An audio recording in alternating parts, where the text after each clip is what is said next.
Greetings, my fellow YouTubers. This is the Big D of Big D's Entertainment Rankings and Reviews.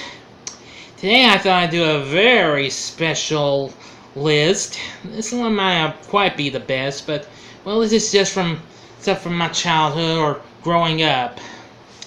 Now, when I was a kid, I grew up watching, well, one of the great children's networks of all time. No, I'm not talking Disney. I'd say it's okay to say their names now. I don't think I'll get into trouble much for them. No, I'm talking about none other than Nick itself, Nickelodeon. Now, this is going to be a list of 10 great shows that I grew up with as a kid, and well, one might be, and some I might have seen when I was growing up a little more that wasn't even showing on the TV anymore, or one I have on DVD that I didn't think of watching. But anyway, these are 10 shows. However, these are only going to be live action shows, but I'm not counting the reruns of old shows they showed, like Lassie or Dance the Menace or any of those other shows. Even though some shows I won't be mentioned, if you are familiar with some, then you'll have to forgive me. These are just the ones that I grew up with, that I watched and loved. Okay, here we go. Starting at number 10 is Wild and Crazy Kids. Yes, I actually watched this at my dad's when I stayed with him on the weekends sometimes. And I caught this show full of really cool competitions and what have you and stuff like that. That was really cool. It kind of reminded me of some pretty fun shows with stunts and games and what have you. Well, sort of like stunts, but it's pretty fun though. I actually do remember that show. Next, at number 9 is Legends of the Hidden Temple. Now, that's a game I am familiar with. I did catch this sometimes at Dad's. I did catch it in reruns, because it did air for a few more years on Nick before it went off, and I did catch it on its short-lived Nick Gas network, which, of course, that was Games and Sports. But I liked how the game went. I like Olmec, very, very cool. The final challenge, which that was real cool. You had to beware of those terrible temple guards who could easily take one of your pendants.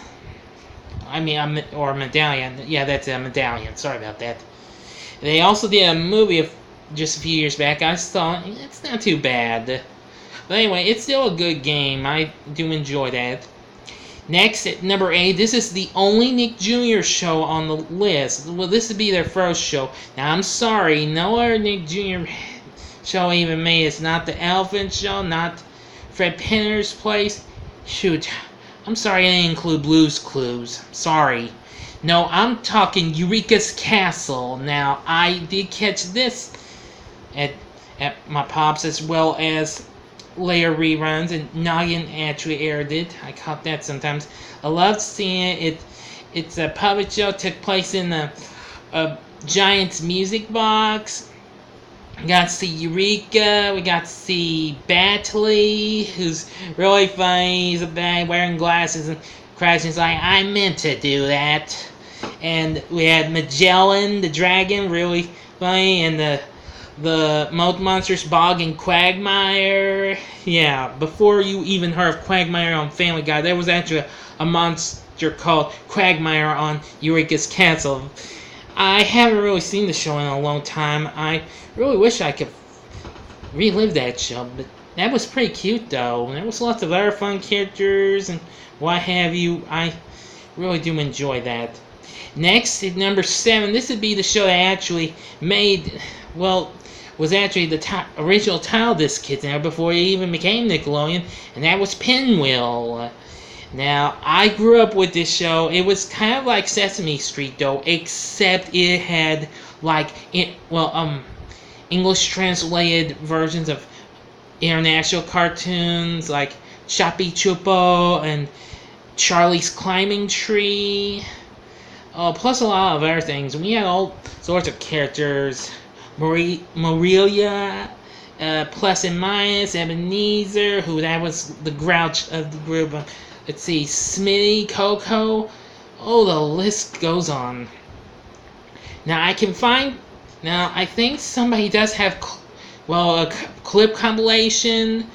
You could probably find it. I don't know who has it though. Believe me, I had been looking so much, and then I found one clip I wanted to see was different kids singing a part of the Pinwheel theme song. One little girl couldn't remember one part. Oh boy, that was just the cutest clip I ever remembered from that show. I do love watching Pinwheel, and of course, alongside aired Picture Pages, which starred a certain Bill Cosby when he was currently doing the Cosby Show at the time. Well, I know.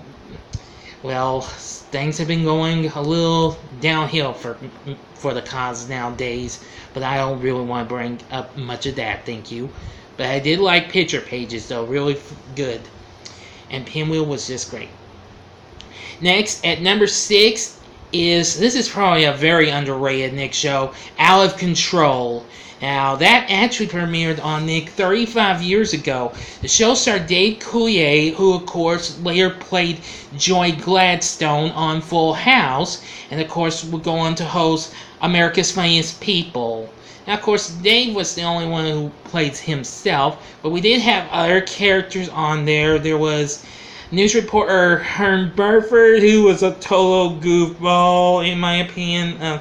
Let's see, in his ditzy blonde sidekick, Angela Scoop Quickly. I really did like her. And Waldo, the inventor, who was played by David Stenstrom, who played Hal on Saban's Masked Rider, and he also lent his voice to King Mondo for Power Rangers Zeo, and plus other Power Rangers villains.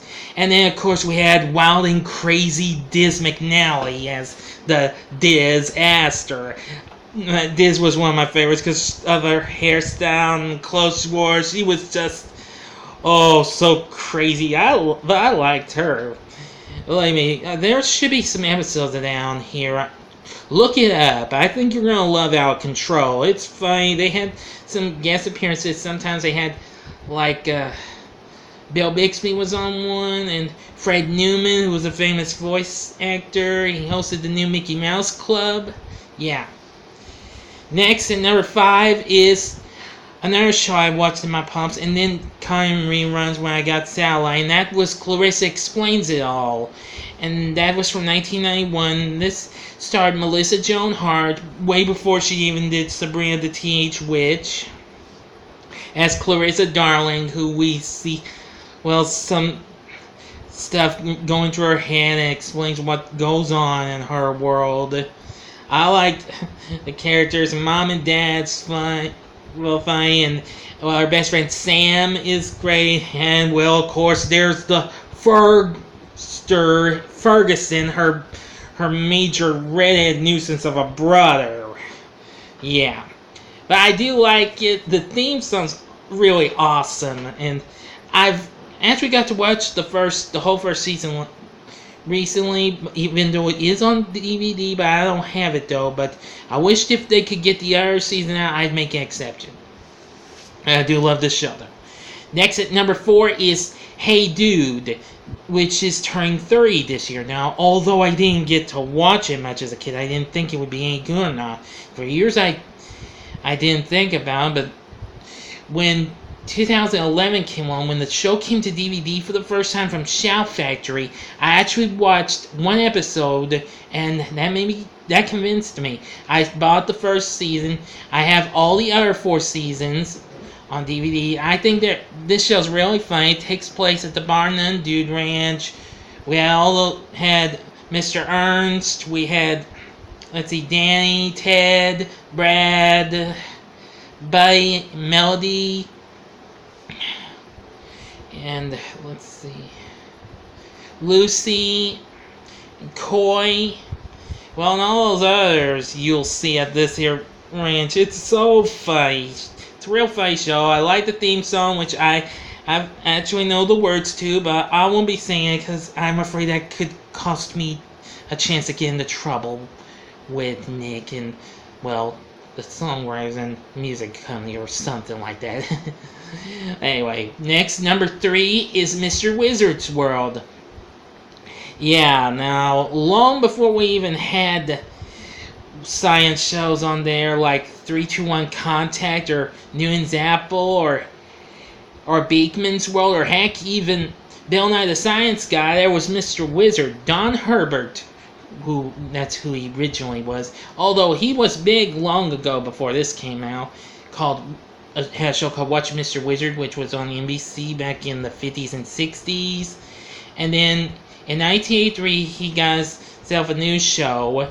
Now, you can go to the Mr. Wizard Studio page here on YouTube, and you can actually see clips from episodes of the show. If you've never actually seen it, if your kids want to get to learn some cool scientific stuff, I would recommend your kids check it out. I think you'll really like it.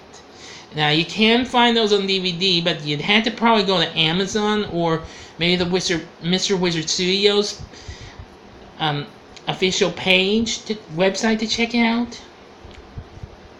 Still, it's a good show.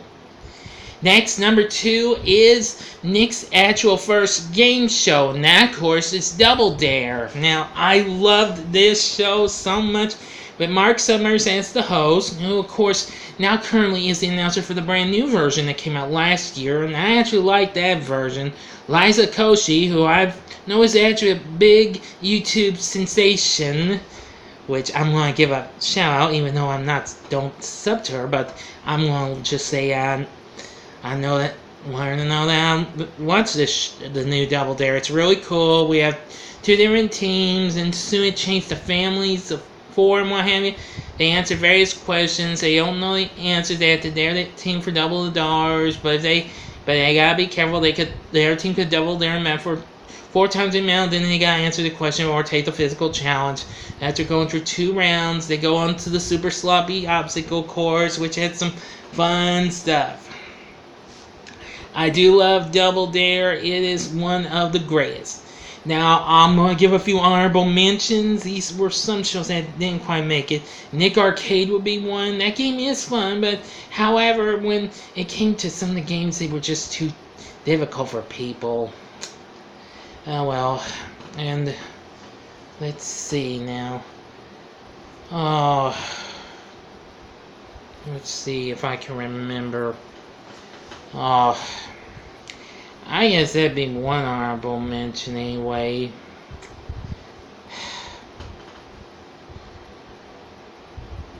Well, or wait a minute. Their Kids' Choice Awards, even though I didn't watch them in the early times, that would kind of be a live show for them, so I'll count that as an honorable mention. Number 1 is a show was featured in my first TV log. If you have yet to see it, watch it. And that is You Can't Do That on Television. Show that originally came from Canada, that originally started as a live show there in 1979, but soon in 1981, Nick got the rights to picked up the show, and then soon it became a monster hit for the network. Until maybe 1989 when the ratings went down, and after they got new kids, the ratings went downhill. And after 10 seasons, that show was no more in 1990. Show that made Green Slime household names. Now, if you have yet to see my TV log of that, you must, check it out. Like I said, You Can't Do That on Television is one of the funniest shows. Seriously, people, back in the day, we didn't have SpongeBob. We had You Can't Do That on Television. That's what we had, people. But I actually do enjoy the show. I liked all sorts of a lot of those kids. Chrissy McGlade, Alistair Gillis, Lisa Ray, all of them. The new kids were okay, but not as good as the original. But even so, that's why I liked the old days of Nickelodeon. Anyway, I must be going now. I'll have another ranking list coming up. Next time I'm going to do my favorite Muppet movies. So please feel free to like, comment, and subscribe. Comment if you liked any of these shows. What were your favorite Nick classics? Until next time, I'm the Big D saying see ya.